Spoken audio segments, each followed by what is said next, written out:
ஆண்டவராகிய இயேசுவின் நாமத்திலே இந்த நடைமுறை வேத பாடம் என்ற இந்த வகுப்பிற்கு வந்திருக்கிற உங்கள் யாவரையும் வாழ்த்துகிறோம், வரவேற்கிறோம். நாம் இப்பொழுதும் ஜெபித்து ஒரு சில வினாடிகள் ஆண்டவரை துதித்து ஆராதித்து இந்த வேத பாடத்திற்குள் கடந்து செல்வோம். ஸ்தோத்திரிக்கிறோம் ஆண்டவரே. அப்பாவுமே நன்றியோடு நாங்கள் துதிக்கிறோம், ஸ்தோத்திரிக்கிறோம்ப்பா, ஸ்தோத்திரிக்கிறோம்ப்பா. ஹல்லேலூயா, நன்றி செலுத்துகிறோம்ப்பா. பிதாவே உம்முடைய அன்புக்காக நன்றி, இயேசு கிறிஸ்துவே உம்முடைய கிருபைக்காக நன்றி, பரிசுத்த ஆவியானவரே உமக்கு நன்றி செலுத்துகிறோம். ஸ்தோத்திர ஆண்டவரே. ஹல்லேலூயா, ஹல்லேலூயா. பரத்தில் உள்ள எங்கள் பிதாவே, உம் ராஜ்யம் வருக, உம் சித்தம் நிறைவேற. பரத்தில் உள்ள எங்கள் பிதாவே, உம் ராஜ்யம் வருக, உம் சித்தம் நிறைவேற.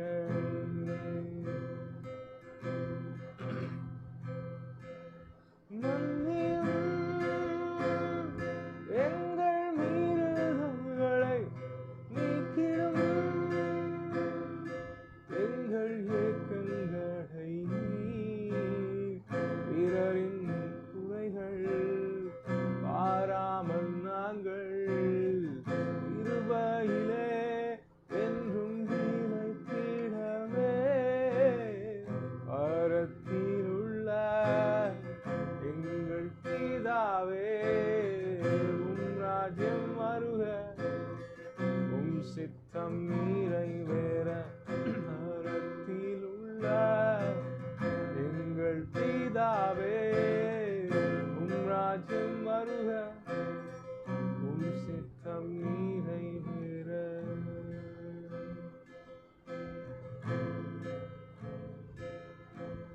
அவர் நாமமே மதுரம் அதே, அவர் நாமத்தில் சுகம் உண்டே. அவர் நாமமே மதுரம் அதே, அவர் நாமத்தில் சுகம் உண்டே. இயேசு நாமம், இயேசு நாமம், இயேசு நாமம், இயேசு நாமம், இயேசு நாமம், இயேசு நாமம் வாழ்கவே. இயேசு நாமம், இயேசு நாமம், இயேசு நாமம், இயேசு நாமம், இயேசு நாமம், இயேசு நாமம் வாழ்கவே. நம்புவேன் என் இயேசு ஒருவரை, நாம் நம்புவேன் என் இயேசு ஒருவரை. நம்புவேன் என் இயேசு ஒருவரை, நான் நம்புவேன் என் இயேசு ஒருவரை.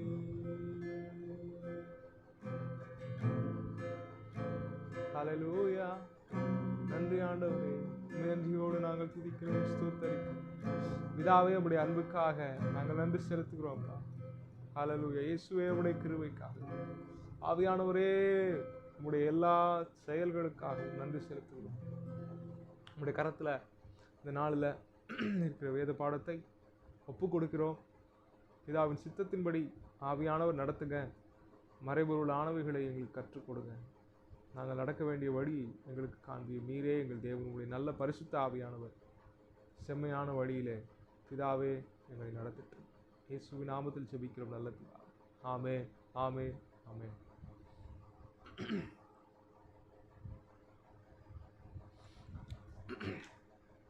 சரி, இந்த நாளில் இந்த வேத பாடத்திற்கு வந்திருக்கிறவர்கள், ஆன்லைனில் பார்க்குறவங்க, இல்லைன்னா யூடியூப்பில் ரெக்கார்டட் பார்க்குறவங்க ஒவ்வொருவரையும் இயேசுவின் நாமத்தில் நாங்கள் வாழ்த்தி வரவேற்கிறோம்.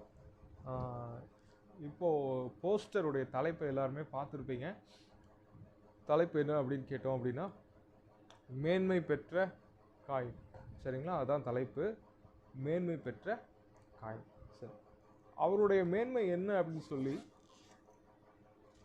3 காரியங்களை நம்ம பார்க்கலாம். Praise lord. பீட்டர்னா பிரைஸ் லார்ட். வருகிற ஒவ்வொருவருக்கும் ஆண்டவராகிய இயேசுவின் நாமத்தில் வாழ்த்துக்கள். ஒரே ஒரு நிமிடம்.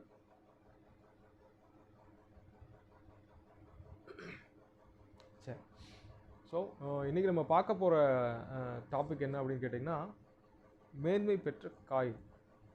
ஓகே, ப்ளஸ் நம்முடைய பைபிள் ஸ்டடிக்கு பேர் கொடுத்துருக்கோம் நடைமுறை வேத பாடம், ப்ராக்டிக்கல் பைபிள் ஸ்டடி. அப்படின்னு என்னென்னா, ரொம்ப ஆழமான பைபிள் ஸ்டடிஸ் நிறையா இருக்குது. ஆழமான அப்படின்னா நிறைய கிரேக்க வார்த்தைகள் சொல்லிக் கொடுப்பாங்க, எபிரேய வார்த்தைகள் சொல்லிக் கொடுப்பாங்க. இந்த மாதிரி நிறைய பைபிள் ஸ்டடிஸ் இருக்குது, எல்லாமே நமக்கு அவசியம். பட் நம்ம இந்த கூகுள் மீட்டில் ஒவ்வொரு வியாழன் தோறும் இணைகின்ற இந்த வேத பாடமானது நம்ம நடைமுறையாக அன்றாட வாழ்க்கையில் என்ன செய்யணுன்ட்டு ஆவியானவர் எங்களுடைய நடைமுறை வாழ்க்கையில் கற்றுக் கொடுக்குற காரியங்களை கிறிஸ்தவர்கள், அதாவது கிறிஸ்துவின் இரத்தத்தினால் கழுவப்பட்ட ஒவ்வொரு சீசியும் அறிந்து கொள்ள வேண்டும் அப்படிங்கிறதுக்காக அந்த நோக்கத்தோடு மட்டுமே இந்த வேத பாடத்தை கற்றுக் கொடுக்கிறோம். அது மாத்திரம் இல்லை, அவர்களை உலகளாவிய இறைப்பணி, மிஷினரி பணிக்காக நாம் ஆயத்தப்படுத்த வேண்டும் என்ற நோக்கத்தோடு கூட இருக்கிறோம். அதை பற்றி நாங்கள் வருகிற நாட்களில் நம்ம பகிர்ந்து கொள்வோம். ஸோ இந்த நாளில் பைபிள் ஸ்டடிக்குள்ளே போகலாம். ஆதியாகமம் 4ஆம் அதிகாரத்திலிருந்து காயினை பற்றி நம்ம கற்றுக்கொள்ள போகிறோம் 3 காரியத்தை. சரி, முதலாவது அவனுடைய மேன்மை என்ன அப்படின்னு சொல்லி பார்ப்போம். 1வது வசனம் நான் வாசிக்கிறேன், கவனிங்க. ஆதாம் தன் மனைவியாகி ஏவாளை அறிந்தான். அவள் கர்ப்பவதியாகி காயினை பெற்று கர்த்தரால் ஒரு மனுஷனை பெற்றேன் என்றாள். ஸோ நல்லா பாருங்க, ஃபர்ஸ்ட் காயினுடைய மேன்மை என்னன்னு கேட்டீங்கன்னா, அவன் கர்த்தரால் பிறந்தவன். ஆதாம் தன் மனைவியாகி ஏவாளை அறிந்தான். அவள் கர்ப்பவதியாகி காயினை பெற்று என்ன பேர் வைக்கிறா அப்படின்னா, கர்த்தரால் ஒரு மனுஷனை பெற்றேன். அப்போ காயின் அப்படிங்கிற பேருக்கு அர்த்தம் என்ன அப்படின்னா, கர்த்தரால் பிறப்பிக்கப்பட்டவன், கர்த்தரால் பெறப்பட்டவன் அப்படின்னு சொல்லி அர்த்தம். இதுதான் காயினுடைய பேருக்குள்ளே அர்த்தம். ஸோ அப்போ இவன் பிறந்ததே யாருடைய செயல் அப்படின்னு கேட்டிங்கன்னா, இது மனுஷனுடைய செயல் அல்ல, கர்த்தர் தான் கர்ப்பத்திலிருந்து அவனை வெளிப்பட பண்ணினார். சரிங்களா? ஸோ தாவீது கூட அது ஒரு சங்கீதத்தில் சொல்கிறாரு, என் தாயின் கர்ப்பத்திலிருந்து என்னை எடுத்தவர் நீரே. ஸோ எப்படி வெளிப்பட பண்ணினார் அப்படின்னா, எங்களுடைய ஹீப்ரூ டீச்சர், அதாவது எபிரேய மொழி ஆசிரியர் ஒரு வாட்டி சொல்லி கொடுத்தாரு. அந்த கர்ப்பம் அப்படிங்கிற வார்த்தைக்கு உள்ள எபிரேய மொழியில் மூல பாஷையில் இருக்கிற அந்த எழுத்துக்கள் எப்படியெல்லாம் இருக்கும் அப்படின்னா, ஃபஸ்ட்டு அந்த ஒரு தாயின் வயிற்றிலிருந்து அந்த குழந்தை வெளியே வரும்போது என்ன வரும் அப்படின்னு பார்த்தீங்கன்னா, ஃபஸ்ட் தலை வரும், அடுத்தது தோள் பட்டையும் கைகளும் வெளியில் வரும், அடுத்தது உடல் வெளியில் வரும், அடுத்தது கால்கள் வரும். ஸோ அந்த கர்ப்பம் அப்படிங்கிற வார்த்தைக்குரிய மூல பாஷையில் இருக்கிற எழுத்து பார்த்தீங்கன்னா, இந்த தலை உருவம், இந்த கை உருவம், அடுத்தது உடம்பு, கால், இந்த மாதிரி தான் வந்து அந்த காலத்தில் எழுதப்பட்டிருக்கு. அதாவது உருவ எழுத்துக்கள். இந்த எகிப்து நாட்டின் எழுத்துக்கள் எல்லாம் பார்த்தீங்கன்னா பொம்மையாக இருக்கும். சரிங்களா? உருவப்பட எழுத்துக்கள். ஸோ அதே மாதிரி தான் இஸ்ரேல் மக்களும் வந்து உருவப்பட எழுத்துக்களை அந்த காலத்தில் பயன்படுத்தி இருக்கிறாங்க. ஸோ அந்த கர்ப்பம் என்பதற்குரிய வார்த்தையை பார்த்தீங்கன்னா, தலை ஃபஸ்ட்டு வெளியே வரணும், கை வரணும், அடுத்து உடம்பு, கால் வரணும் அப்படிங்கிற மாதிரி இருக்கும். ஸோ இதெல்லாம் யார் ஆதாமுக்கு சொல்லி கொடுத்துருக்கக்கூடும் அப்படின்னா, தேவனுடைய ஞானம் தான். தேவன் தான் ஆதாமுக்கு எல்லா காரியங்களையும் சொல்லி கொடுத்துருக்கிறார். அவன் வீழ்ச்சி வரைக்கும் என்னென்ன நடந்துச்சு அப்படின்னு சொல்லி நமக்கு தெரியல. அவன் முழுமையான தேவ ஞானம் உடையவனாக இருந்தான். பிற்பாடும் தேவன் அவனோடு கூட உறவாடி கொண்டு தான் இருந்தார். அதெல்லாம் நம்ம இப்போ பார்க்க போகிறோம். சரி, ஃபஸ்ட்டு காயினுடைய மேன்மை என்னென்னா, அவன் கர்த்தரால் பெறப்பட்டவன்.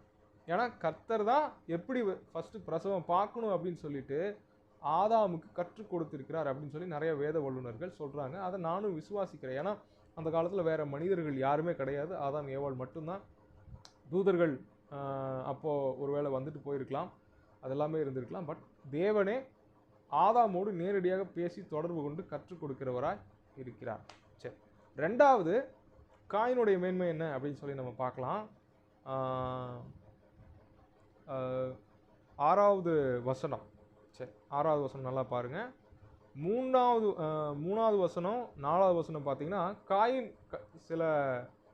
அதை வாசிப்போம். சில நாள் சென்ற பின்பு காயின் நிலத்தின் கனிகளை கர்த்தருக்கு காணிக்கையாக கொண்டு வந்தான். ஆபேலும் தன் மந்தையின் தலையீற்றுகளிலும் அவைகளில் கொடுமையானவைகளிலும் சிலவற்றை கொண்டு வந்தான். ஆபேலையும் அவன் காணிக்கையும் கர்த்தர் அங்கீகரித்தார். 5வது வசனம், காயினையும் அவன் காணிக்கையும் அவர் அங்கீகரிக்கவில்லை. அப்பொழுது காயினுக்கு மிகவும் எரிச்சல் உண்டாகி அவன் முகநாடி வேறுபட்டது. Okay, right. இப்போது 6வது வசனத்தை கவனிங்க. அப்பொழுது கர்த்தர் காயினை நோக்கி, உனக்கு ஏன் எரிச்சல் உண்டாயிற்று, உன் முகநாடி ஏன் வேறுபட்டது அப்படின்னு சொல்லிட்டு தொடர்ந்து அவன்கிட்ட பேசிக்கிட்டே வரார். அப்போது நல்லா பாருங்கள், இவனுக்கு உள்ள இருந்து வர்றது என்னமோ, இவன் இருதயத்திலிருந்து வர்றது என்னமோ, பகை, எரிச்சல், பொறாமை, கோபம் இதெல்லாம் தான் வெளியே வருது. இவன் இருதயத்துல ஒரு பக்கம் இந்த பாவ சுபாவம் கிரியை செஞ்சுக்கிட்டு இருக்குது. அதே சமயத்துல அந்த ஜென்ம சுபாவம், அந்த பாவ சுபாவம் கிரியை செய்கிற அதே சமயத்துல தேவனும் அவன்கிட்ட பேச முடியுது. இன்னொரு பக்கம் அந்த ஜென்ம சுபாவம் அவனுக்குள்ள பேசி, பாரு உன் தம்பியுடைய காணிக்கை ஆண்டவர் ஏத்துக்கிட்டாரு, உன் காணிக்கை ஏத்துக்கல, பாரு எப்பயுமே அவன் மட்டும் பெஸ்டா இருக்கிறான், நீ ஒஸ்டா இருக்கிற, இந்த மாதிரி ஜென்ம சுபாவம் ஒரு பக்கம் பேசிக்கிட்டே இருக்கு. ஆனா அதுக்கு மேல தேவனாகிய கர்த்தர் தம்முடைய சத்தத்தை அவனுக்கு தொனிக்க பண்ணுகிறார். என்ன அப்படின்னா, உன் முகநாடி ஏன்பா வேறுபட்டுச்சு அப்படின்னு சொல்லி ஆண்டவர் தம்முடைய இருதயத்தை அவனுக்கு வெளிப்படுத்துறார். அவன்கிட்ட பேசுறார். தம்மை தாழ்த்தி இறங்கி மனுஷனாகிய காயின் கிட்ட ஆண்டவர் என்ன பண்றாருன்னு கேட்டீங்கன்னா, பேசுகிறவராய் இருக்கிறார். ஸோ ஃபர்ஸ்ட் காயினுடைய சிறப்பு என்னன்னு கேட்டீங்கன்னா, அவன் கர்த்தரால் பிறந்தவன். ரெண்டாவது, காயின் கர்த்தருடைய சத்தத்தை கேட்டார். சரி, நம்ம பாருங்களேன், கிறிஸ்தவங்களுக்கும் ஒரு பேர் இருக்கு. யோவான் 3ஆம் அதிகாரத்துல சில வசனங்கள் இருக்கு. அதே மாதிரி 1 யோவான் 3, 8, 9 ஆகிய வசனங்கள்லாம் இருக்கு. நமக்கு ஒரு பேரு, நாம் தேவனால் பிறந்தவர்கள். ஏன்னா தேவனுடைய வித்து நமக்குள்ள தரித்து இருக்குது அப்படின்னு சொல்லி 1 யோவான் 3ஆம் அதிகாரம் 8, 9 ஆகிய வசனங்கள் சொல்லுகிறது. அப்போ காயின் கர்த்தரால் எப்படி பிறந்தானோ அதை விட மேன்மையா நம்ம கர்த்தரால தான் பிறப்பிக்கப்பட்டிருக்கோம். ஏன்னா அவன் மாம்சத்தின்படி பிறந்தவன், சரீரத்தின்படி பிறந்தவன். நாம ஆவியின்படி கர்த்தரால் பிறந்தவர்கள். சரி, இங்க காயின் கர்த்தருடைய சத்தத்தை கேட்கிறவனா இருந்தான். ஸோ நாமும் நல்லா பார்த்தீங்கன்னா கர்த்தருடைய சத்தத்தை கேட்கிறவங்களா தான் இருக்கிறோம். யோவான் 10ஆம் அதிகாரத்தில் ஆண்டவர் சொல்கிறார், என் ஆடுகள் என் சத்தத்தை அறிந்திருக்கிறது, அந்நியனுடைய சத்தத்தை அறியாதபடினால அவைகள் அவனுக்கு பின் செல்லாது, ஆனா எனக்கு பின் செல்கிறது அப்படின்னு சொல்லி சொல்லுகிறார். இன்னொன்னு, ஆவியானவருடைய செயல்பாடுகளை பத்தி யோவான் 14, 16 2 அதிகாரத்துல நம்ம வாசிக்கலாம். ஓகே, யோவான் 16ஆம் அதிகாரத்தை நம்ம எடுத்துக்குவோம். என்னோட சேர்ந்து திருப்பிக்கோங்க. யோவான் 16ஆம் அதிகாரம்.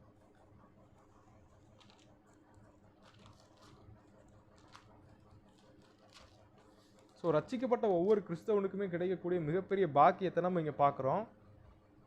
நிறைய காரியங்கள் இருக்குது. நம்ம பிரபலமாக பேசுகிற காரியங்கள் என்ன அப்படின்னா, 8வது வசனம், 16ஆம் அதிகாரம் 8வது வசனம். இதுதான் பிரபலமாக ஃபஸ்ட்டு எல்லாருமே போதிப்பாங்க.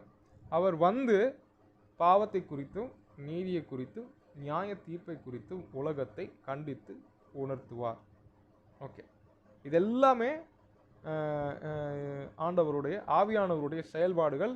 இதை ஃபஸ்ட்டு ஆவியானவர் செய்கிறாருன்னு சொல்லி எல்லா பிரசங்கிகளும் எல்லா போதகர்களும் சொல்லி கொடுப்பாங்க.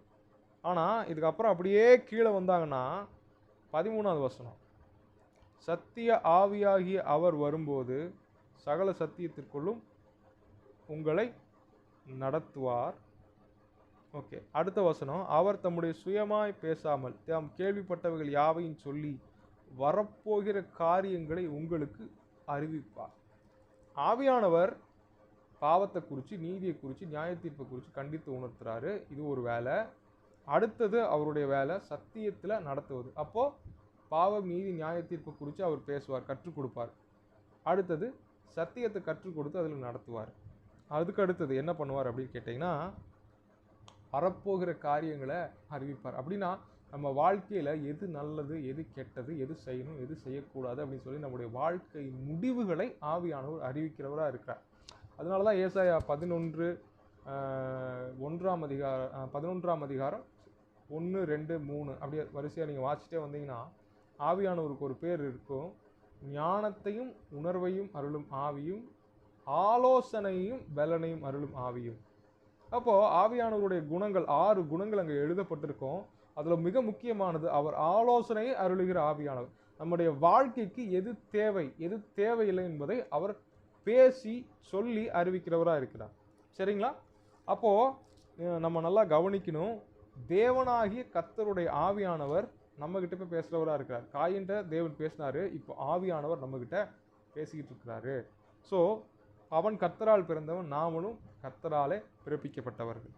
ஓகே, அடுத்தது 3வது காயினுடைய சிறப்பு என்னன்னு கேட்டிங்கன்னா 16வது வசனம் பாருங்க.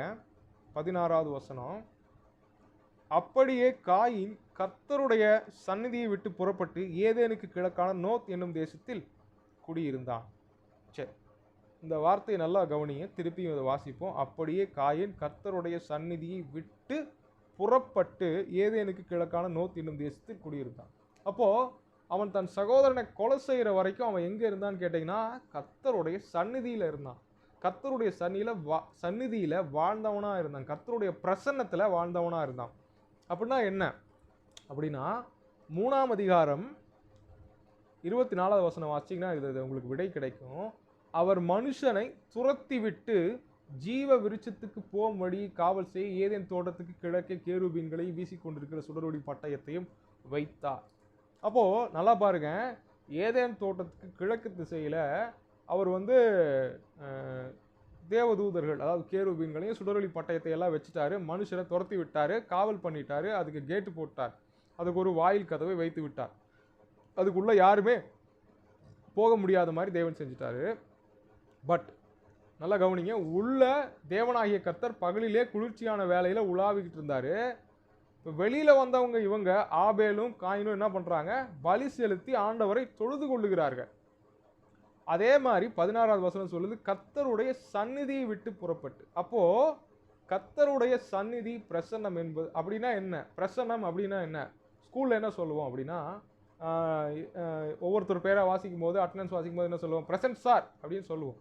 ஸோ யாராவது ஒருவர் ப்ரெசண்ட்டாக இருக்கிறாங்க அப்படின்னா அதுக்கு பேர் தான் பிரசன்னம். யாராவது ஒருவர் வந்திருக்கிறார்கள், நம்மோடு கூட இருக்கிறார்கள் என்றால் அதற்கு பேர் தான் பிரசன்னம். அப்படின்னா அவர்களுடைய வருகை, அவர்களுடைய இருக்கை, அவங்க நம்மளோட இருக்கிறாங்க, நம்மளோட உலாவுறாங்க, இதெல்லாம் தான் பிரசன்னம் அல்லது சந்நிதி என்று பெயர். அப்போ தேவன் உலாவிக் கொண்டிருந்தார். ஏதேன் தோட்டம் அவருடைய சந்நிதியா, அவருடைய பிரசன்னமா இருந்துச்சு. மனுஷனை துரத்தி விட்டதுக்கு அப்புறம் தேவன் அதோட நிக்கல. தேவன் என்ன பண்ணிட்டாரு? நான் மனுஷனோட உறவாட போறேன், நான் மனுஷனோட உலாவ போறேன். இந்த ஏதேன் தோட்டத்தில் இருக்கிற ஜீவ விருட்சம் அல்ல, என்னுடைய ஜீவனில் இருந்து உருவான மனிதனே மிக முக்கியமானவன் அப்படின்னு சொல்லிட்டு மனுஷனோட உலாவுறதுக்காக தோட்டத்தை விட்டு அவர் என்ன பண்ணிட்டாரு? வெளியில வந்துட்டாரு. இப்போ தேவன் தோட்டத்தில் வந்துட்டு போயிட்டு இருந்தவர் தோட்டத்துக்கு வெளியில வந்துட்டு போகிறவராய் இருக்கிறார். தோட்டத்துக்கு வெளியில தேவன் மனிதனோடு கூட பேசுகிறவராய் இருக்கிறார். சரிங்களா? அதனாலதான் காயின், ஆபேல், ஆதாம், ஏவாள் ஆகிய 4 பேரும் வாழ்ந்திருந்த அந்த இடம் கர்த்தருடைய சந்நிதியா, கர்த்தருடைய பிரசன்னமா மாறி இருந்துச்சு. தேவன் தொழுது கொள்ளுவது, ஆராதிப்பது எப்படி என்று அவங்களுக்கு சொல்லி கொடுத்திருந்தார். எப்படி தேவனை நெருங்க வேண்டும், எப்படி பலி செலுத்த வேண்டும் என்பதை அவர் சொல்லி கொடுத்திருந்தார். சரிங்களா? அப்போ நல்லா பாருங்க, காயினுடைய சிறப்பு. ஃபர்ஸ்ட் அவன் கர்த்தரால் பிறந்தவன், நாமளும் கர்த்தரால பிறந்தவங்க அப்படின்னு யோவான் 3, 1 யோவான் 3ஆம் அதிகாரம் சொல்லுகிறது. ஓகே, அவன் கர்த்தருடைய சத்தத்தை கேட்டவன். அதான் 6வது வசனம், 7வது வசனம், ஒவ்வொரு வசனமா நம்ம வாசிச்சோம். தொடர்ந்து இந்த 4ஆம் அதிகாரத்தில் நிறைய வசனங்களை தேவன் அவனோடு கூட பேசுகிறவராய் இருக்கிறார். ஸோ அது மாத்திரம் இல்லை, தொடர்ந்து பாருங்க, காயின் கர்த்தருடைய சந்நிதியில் இருந்தவனாய் இருக்கிறான். ஓகே, நம்மளும் ஆலயம் அப்படிங்கிற சந்நிதிக்கு போகிறோம். அதெல்லாம் கூட விட்டுருங்க, அதெல்லாம் கட்டடம் அப்படி இப்படின்னு வச்சுக்கிட்டா கூட, இங்கே 1 கொரிந்தியர் 3ஆம் அதிகாரம் 16வது வசனம் அல்லது 6ஆம் அதிகாரம் அதில் நம்ம வாசிக்கிறோம், அல்லது 2 கொரிந்தியர் 6ஆம் அதிகாரம் 3ஆம் அதிகாரம் இது ரெண்டுலேயும் வாசிக்கிறோம், நீங்களே ஆலயம். ஸோ நீங்களே ஆலயம் அப்படின்னா என்ன அர்த்தம்? தேவன் எங்கே இருக்கிறாரோ அதான் ஆலயம். ஸோ நாமளே ஆலயமாக மாறிவிட்டோம். அதனால நல்லா பார்க்கணும், நம்ம தான் கர்த்தருடைய சந்நிதியாக மாறிட்டோம். அப்போ காயினை விட நம்ம மேன்மை பெற்றவர்கள் தான். ஸோ காயின் கர்த்தரால் பிறந்தவன், நாமளும் கர்த்தரால் பிறந்தவங்க. காயின் கர்த்தரோட சத்தத்தை கேட்டவன். நம்ம எப்போ ரட்சிக்கப்பட்டமோ அப்போ இருந்து ஆவியானவர் நம்மக்கிட்ட காதில் பேசிக்கிட்டே இருக்கிறாரு. அவன் கர்த்தருடைய சந்நிதியில் வாழ்ந்தவன், நம்மளும் கர்த்தருடைய சந்நிதியில் வாழ்ந்து கொண்டு தான் இருக்கிறோம். Okay, right. இப்படியெல்லாம் இருந்த இந்த மேன்மை பெற்ற காயின் பிற்காலத்தில் தவறான உதாரணமாய் மாறினான். யூதாலையும் 2 பேதுருலையும் என்ன எழுதப்பட்டிருக்குன்னா, அவர்கள் காயினுடைய வழியில நடந்து பிலேயாம் கூலிக்காக செய்த வஞ்சகத்தில் விரைந்தோடி கோரா எதிர்த்து பேசின பாவத்திற்குள்ளாகி கெட்டு போனார்கள். யாரை பற்றி சொல்லுதுன்னா, கள்ள உபதேசம் செய்கிறவர்களை பற்றி சொல்லுகிறது. அப்படின்னா என்ன? அவங்க பொறாமை பிடிச்சவங்களா இருப்பாங்க, காசுக்கு ஆசைப்படுறவங்களா இருப்பாங்க, அதிகாரத்தை எதிர்க்கிறவங்களா இருப்பாங்க. ஃபால்ஸ் டீச்சர்ஸ், கள்ள உபதேசம் செய்கிறவர்கள். சரிங்களா? அப்போ ஒரு தவறான முன்னுதாரணமாய் காயின் மாறினா, ஆனா அவங்களுடைய முந்தின வாழ்க்கை எப்படி இருந்துச்சு அப்படின்னா மேன்மை பெற்றதா இருந்துச்சு. இப்ப நம்மளுடைய வாழ்க்கையும் மேன்மை பெற்றதா இருக்குது. ஓகே, காயின் என்ன செஞ்சான், ஏன் தவறி விட்டான், எங்க ஸ்லிப் ஆனா அப்படின்னு கேட்டீங்கன்னா, நீங்க நல்லா வாசிக்க முடியும். 7வது வசனம், ஆண்டவர் அவனை பார்த்து கேட்கிறார், நீ நன்மை செய்தால் மேன்மை இல்லையோ, நீ நன்மை செய்யாதிருந்தால் பாவம் வாசற்படியில் படுத்திருக்கும், அவன் ஆசை உன்னை பற்றி இருக்கும், நீ அவனை ஆண்டு கொள்ளுவாய் என்றார். காயின் நன்மை செய்யல. என்ன நன்மை செய்யல அப்படின்னா, முன்னாடி நீங்க படிச்சு பாருங்க, 3வது வசனம் 4வது வசனம். சில நாள் சென்ற பின்பு காயின் நிலத்தின் கனிகளை கர்த்தருக்கு காணிக்கையாக கொண்டு வந்தான். ஓகே, 4வது வசனம், ஆபேலும் தன் மந்தையின் தலையீற்றுகளிலும் அவைகளில் கொழுமையானவைகளிலும் சிலவற்றை கொண்டு வந்தான். ஆபேலையும் அவன் காணிக்கையும் கர்த்தர் அங்கீகரித்தார். Okay, right. இப்போ ஆபேலையும் அவன் காணிக்கையும் அங்கீகரித்தார், காயினையும் அவனுடைய காணிக்கையும் கர்த்தர் அங்கீகரிக்கல அப்படின்னா, நீங்கள் நல்லா நீங்கள் பார்க்கலாம், ஆண்டவர் ரத்த பலி கேட்கல, நீ ரத்தம் கொடுத்தா தான் நான் ஏற்றுக்கொள்வேன் அப்படின்னு சொல்லலை. அவன் செய்கிறத ஆபேல் பெஸ்ட்டாக செஞ்சான், காயின் ஏதோ செய்யணுமே அப்படின்ற ஒரு கடமைக்காக செஞ்சான். ஸோ ஆதாமையும் பாருங்களேன், ஆதாம் ஏவாளுமே என்ன பண்ணாங்கன்னா நன்மை செய்ய தவறுனாங்க. என்ன நன்மை செய்ய தவறுனாங்கன்னா, கர்த்தர் அவங்களுக்கு சொன்னார் புசிக்க வேண்டாம்னு சொன்னதை பறித்து புசித்து சாப்பிட்டாங்க.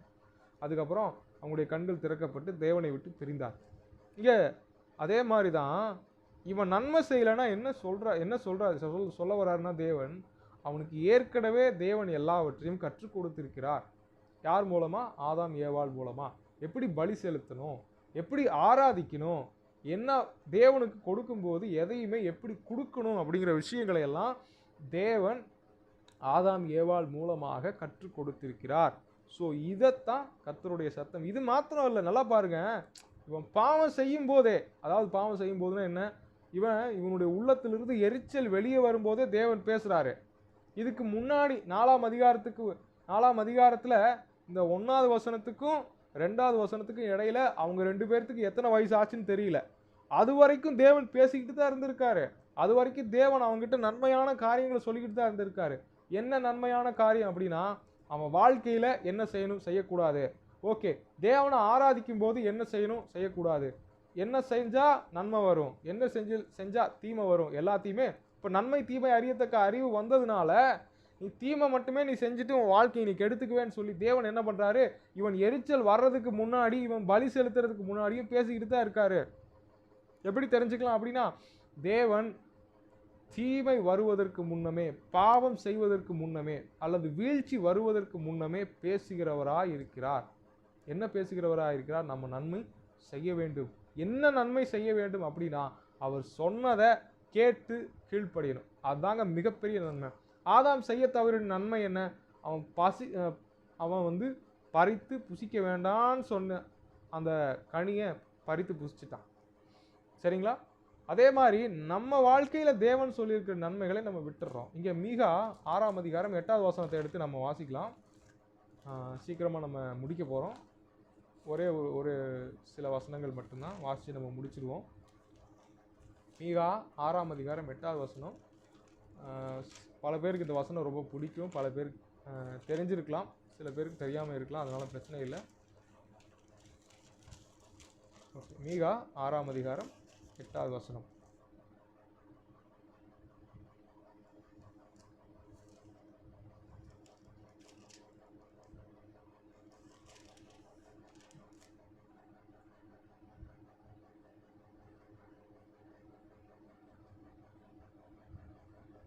ஓகே, மிக 6ஆம் அதிகாரம் 8வது வசனம், 1079 பக்கம் நான் வாசிக்கிறேன், கவனிங்க. மனுஷனே, நன்மை இன்னதென்று அவர் உனக்கு அறிவித்திருக்கிறார். நியாயம் செய்து இரக்கத்தை சிநேகித்து உன் தேவனுக்கு முன்பாக மனத்தாழ்மையை நடப்பதை அல்லாமல் வேறு எண்ணத்தை கர்த்தர் உன்னிடத்தில் கேட்கிறார். அப்போ இஸ்ரேல் மக்கள் வாழ்க்கையில பாவம் செய்யறதுக்கு முன்னாடி, தவறுவதற்கு முன்னாடி, வீழ்ச்சி வர்றதுக்கு முன்னாடி, பாபிலோன் ராஜா இஸ்ரேல் தேசத்தை, எருசலேமையும் அழிக்கிறதுக்கு முன்னாடி, சிறப்பிடிக்கிறதுக்கு முன்னாடி தேவன் என்ன பண்ணார்னா அவங்ககிட்ட பேசிக்கிட்டு இருந்தார். என்ன பேசிக்கிட்டு இருந்தாருன்னா, நன்மை என்ன அப்படிங்கிறத பேசிக்கிட்டு இருந்தாரு. ஓகே, இவங்ககிட்ட என்ன எதிர்பார்த்தாரு? நியாயம் செய்யணும். அப்போனா என்ன செஞ்சுக்கிட்டு இருந்தாங்க? அநியாயம் செஞ்சுக்கிட்டு இருந்தாங்க. இரக்கத்தை சிநேகித்து அப்படின்னா என்ன? அவங்க இரக்கம் உள்ளவங்களா? இல்லவே இல்லை. விதவைகளை ஏமாத்துனாங்க, ஏழைகளை ஏமாத்துனாங்க, பயங்கரமா என்னென்ன அநியாயம் பண்ணாங்கன்னு ஆமோஸ் ஃபுல்லாக நீங்கள் படிச்சு பாருங்க. எப்படி அவங்க வந்து கள்ள தராசு வச்சிருந்தாங்க, ஏழை ஜனங்களை எல்லாம் வயிற்றில் அடிச்சாங்க அப்படின்னு சொல்லி இஸ்ரேல் மக்களை பற்றி ஆமோஸ் தெளிவாக பேசியிருக்கிறார். ஓகே, அவங்க நியாயம் செய்யல, அநியாயம் செஞ்சாங்க, இரக்கத்தை சிநேகிக்கணும், ஆனால் இரக்கத்தை வெறுத்தாங்க. தேவனுக்கு முன்னாடி மனத்தாழ்மையாக நடக்கணும், தேவனுக்கு முன்னாடி மனத்தாழ்மையாக நடக்காமல் விக்கிரக ஆராதனைகள் செஞ்சுட்டு சிலை வழிபாடுகள் செஞ்சுட்டு தேவன் எச்சரித்த தேவனுடைய நாமத்தினால் எச்சரித்த தீர்க்கதரிசிகளை எல்லாம் கொலை செஞ்சாங்க, பெருமை பிடித்தவர்களாக இருந்தாங்க. ஸோ தேவன் இங்கே என்ன செஞ்சிருக்கிறாரு, அவங்களுடைய ஆபத்திலிருந்து அவங்களை காப்பாற்றுறதுக்கு நன்மை இன்னதென்று அவர் உனக்கு அறிவித்திருக்கிறார்.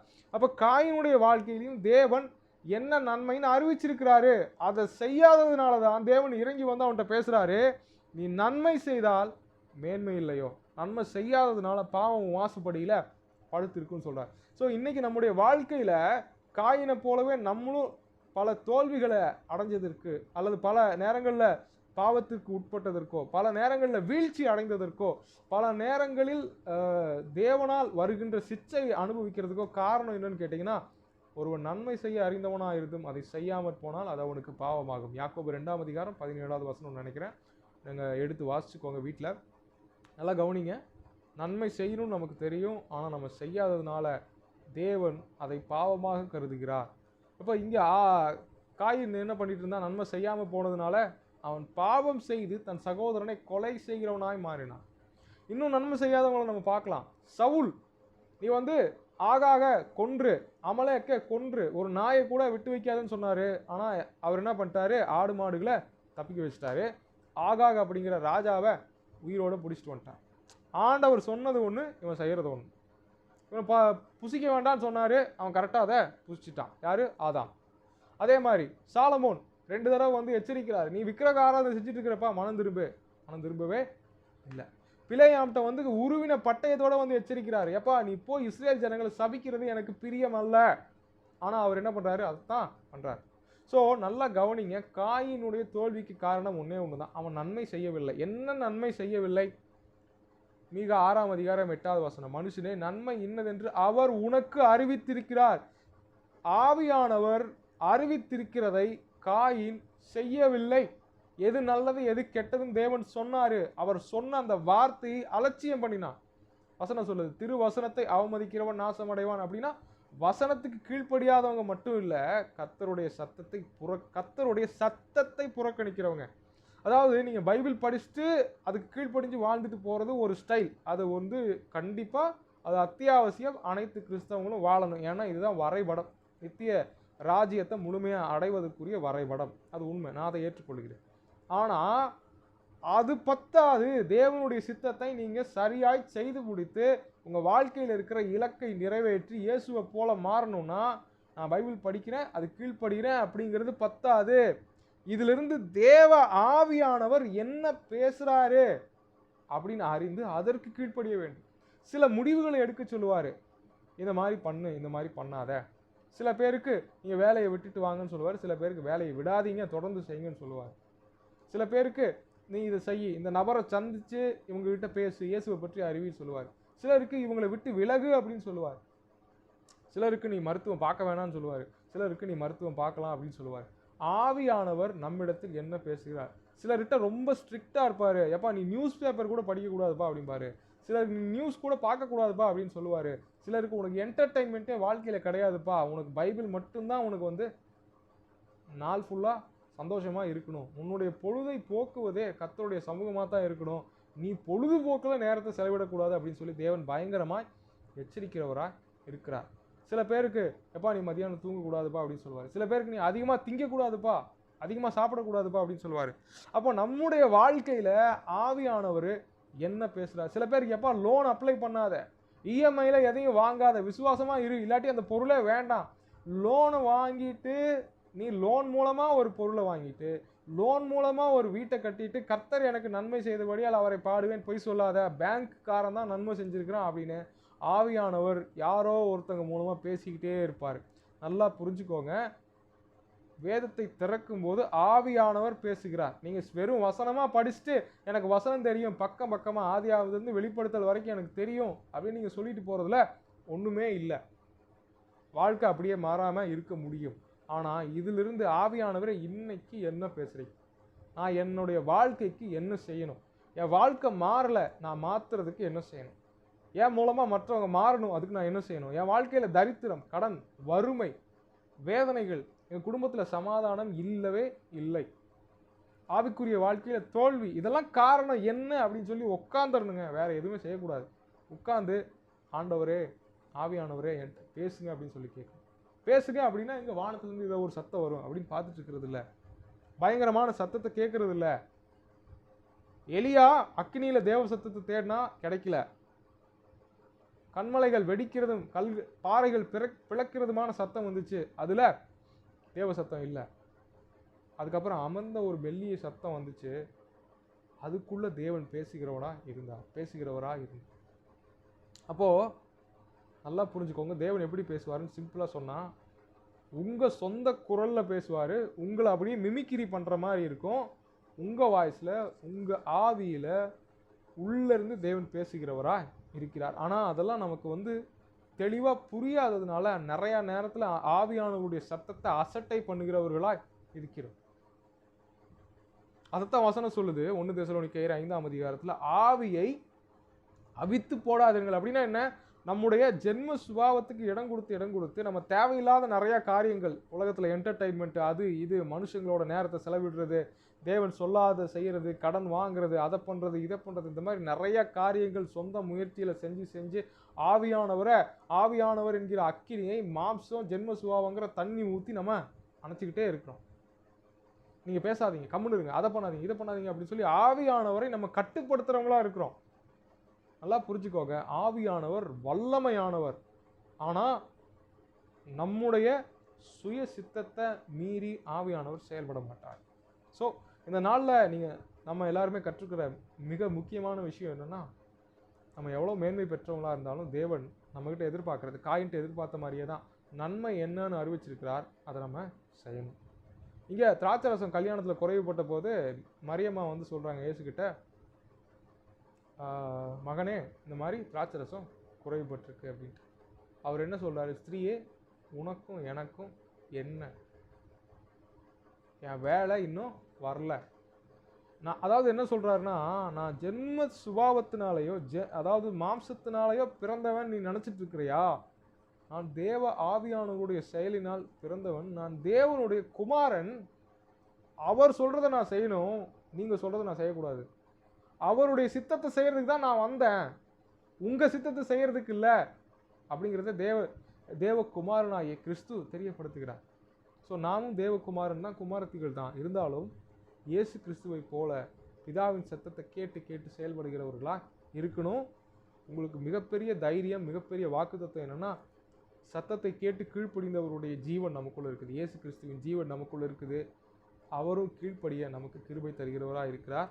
நம்ம செய்ய வேண்டியதெல்லாம் ஒன்றே ஒன்று, இதுவரைக்கும் கீழ்ப்படியலை, ஆண்டவரை நான் மனம் திரும்ப என்னை ஒப்பு கொடுக்குறேன், நான் மனம் திரும்புகிறேன் என்று ஜெபிப்போம். தேவன் மிகப்பெரிய மாற்றங்களை நம்முடைய வாழ்க்கையில் செய்வார். நாம் கண்களை மூடி ஜெபிக்கலாம். ஸ்தோத்திரிக்கிறோம் ஆண்டவரே, கிருபை நிறைந்த எங்கள் நல்ல பிதாவே, இந்த வேளையில் கூட நம்முடைய சமூகத்தில் எங்களை ஒப்பு கொடுக்கிறோம். பரிசுத்த ஆவியானவரே, இந்த நாளில் இந்த லைவ்ல இருக்கிறவங்க அது மாத்திரம் எல்லா ஆண்டவரே, யாரெல்லாம் ரெக்கார்டட் செஷன்ஸ் பார்க்க போகிறாங்களோ அவர்கள் ஒவ்வொருவரையும் உடைய கரத்தில் ஒப்பு கொடுக்கிறோம். காயினை போல நாங்கள் மேன்மை பெற்றவர்களாக இருக்கலாம். நாங்கள் கர்த்தரால் உண்டானவர்கள், கர்த்தருடைய சத்தத்தை கேட்கிறவர்கள், கர்த்தருடைய சந்நிதியில் வாழ்கிறவர்களாக இருக்கலாம். ஆனாலும் ஆண்டவரே, உங்கள் சத்தத்தை கேட்டு கீழ்ப்படிய காயின் மறுத்தான், அவன் கீழ்ப்படியவில்லை. நீங்கள் அவனுக்கு நன்மை அப்படின்னு சொல்லி ஏற்கனவே அறிவித்த காரியங்களை அவன் செய்யல ஆண்டவரே. அதுபோல் நாங்களும் நன்மை செய்ய தவறி வீழ்ந்து போகாதபடிக்கு கிருபை செய்யுங்க. தாவீது யுத்தத்துக்கு போக வேண்டிய காலத்தில் நன்மை செய்ய தவறி படுத்து தூங்கிட்டு இருந்தான், அவன் வீழ்ச்சி அடைந்தான். ஆண்டவரே, நாங்களும் நன்மை செய்ய வேண்டிய நேரத்தில் செய்யாமல் போனால் அது எங்களுக்கு பாவமாக இருக்கும். நன்மைனா என்ன அப்படின்னா, நீங்கள் எங்கள் வாழ்க்கையை எப்படி வழி நடத்துறீங்க, நாங்கள் என்ன செய்யணும்ட்டு நீங்கள் எதிர்பார்க்குறீங்களோ உம்முடைய எதிர்பார்ப்பை நிறைவேற்றுகிற அந்த கிருபை, அந்த மனந்திரும்புதல் இப்பொழுது இதை பார்த்து கொண்டு இருக்கிற ஒவ்வொருவருக்கும் ஆவியானவருடைய பலத்தினால் உண்டாகட்டும் ஆண்டவரே. பரிசுத்த ஆவியானவரே, யாரெல்லாம் இருதய கடினத்தோடு இருக்கிறாங்களோ அவங்களுடைய இருதய கடினங்கள் எல்லாம் உடையட்டும் இயேசுவின் நாமத்தில். ஓ ரேபா ஷாகதாரா மாலரபாரா ஷந்தலரா லெக்ட பௌரபா ஷீபலரபாரியாந்தரபா. பரிசுத்த ஆவியானவரே, ஒவ்வொருடைய ஆத்மாவிலும் மிகப்பெரிய மாற்றங்களை நீங்க ஏற்படுத்துறதுக்காக நன்றி செலுத்துகிறோம்.